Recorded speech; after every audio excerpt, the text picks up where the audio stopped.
Mas Anies pernah jadi gubernur 5 tahun di DKI. Anggaran DKI setahun sekitar 80 T. Jumlah penduduk Indonesia DKI 10 juta kira kurang lebih. APBD Jawa Barat 35 T, jumlah penduduknya 50 juta, 5 kali DKI. Tetapi selama Mas Anies mimpin, sering sekali DKI menerima indeks polusi tertinggi di dunia. Bagaimana dengan anggaran 80 T, Pak Anies sebagai gubernur tidak dapat berbuat sesuatu yang berarti untuk mengurangi polusi? Terima kasih. Waktunya masih ada, Bapak? Sudah cukup? Baik, kita akan lanjutkan pada calon presiden nomor urut 1. Kami beri kesempatan untuk menjawab pertanyaan selama 2 menit, dimulai dari sekarang. Pak Prabowo, terima kasih atas pertanyaan yang bagus, tetapi kurang akurat. Saya akan jelaskan, Pak. Ketika satu daerah mengatakan di tempat kami tidak ada COVID, di tempat kami COVID banyak, lalu yang tidak ada COVID kami tanya, kenapa tidak ada COVID? Nah, kami nggak punya alat testing, Pak. Karena tidak punya alat testing, maka tidak ada COVID. Yang punya alat testing, maka ada COVID. Okay? Saya tidak tanya COVID, saya tanya polusi. Boleh saya selesaikan dulu? Ya. Jadi, apa yang terjadi? Di Jakarta kami memasang alat pemantau polusi udara. Bila masalah polusi udara itu bersumber dari dalam kota Jakarta, maka hari ini, besok, minggu depan konsisten selalu akan kotor. Tapi apa yang terjadi? Ada hari di mana kita bersih, ada hari di mana kita kotor. Ada masa minggu pagi, Jagakarsa sangat kotor. Apa yang terjadi? Polusi udara tak punya KTP. Angin tak ada KTP-nya. Angin itu bergerak dari sana sini.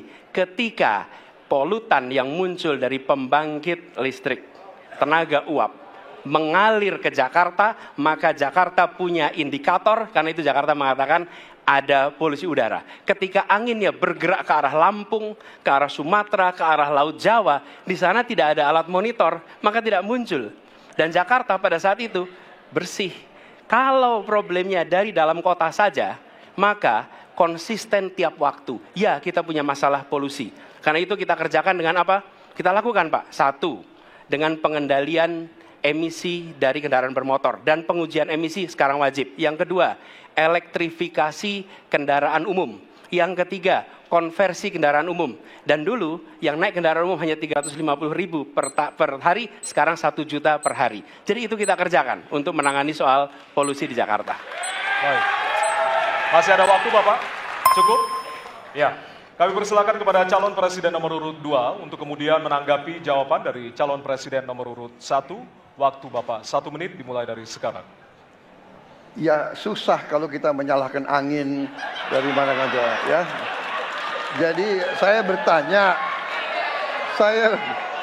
bertanya dengan anggaran segitu besar, jumlah pendidik, langkah-langkah yang bisa dilakukan untuk dengan real dalam 5 tahun mengurangi polusi, juga di mana rakyat Jakarta begitu banyak yang mengalami sakit pernafasan.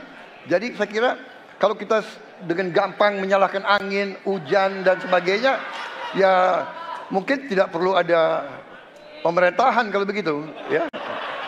Terima kasih. Masih ada waktu? Akan menambahkan? Cukup.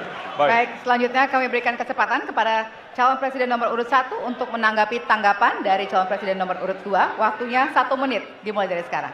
Ya, inilah bedanya yang berbicara pakai data, yang berbicara pakai fiksi. Okay? Ini pakai data. Jadi ketika ditentukan, ya memang ada sumber polutan dari dalam kota. Tapi kalau sumber polutan itu hanya dari dalam kota, maka Pak pakai logika sederhana sekali. Jumlah motor dari hari ke hari sama. Jumlah mobil dari hari ke hari sama. Maka harusnya angka polusinya sama setiap waktu. Betul tidak? Tapi jumlah motor sama, jumlah mobil sama, ada. Kita sangat polusi. Ada sisi sangat tidak polusi. Nanti kalau perlu saya kirimkan gambar satelitnya kepada Bapak. Supaya Bapak bisa menyaksikan. Dan inilah Mengapa kita mengambil langkah itu pakai ilmu pengetahuan, pakai data, dan menggunakan saintis untuk terlibat. Kalau tidak pakai itu, maka nggak akan ada langkah yang benar. Dan ini kemudian saya teruskan, Pak. Bagaimana pengendalian itu dikerjakan untuk dalam Jakarta. Jika saya terpilih presiden, maka yang luar Jakarta saya kendalikan juga, Pak. Baik. Terima kasih. Ya. Dan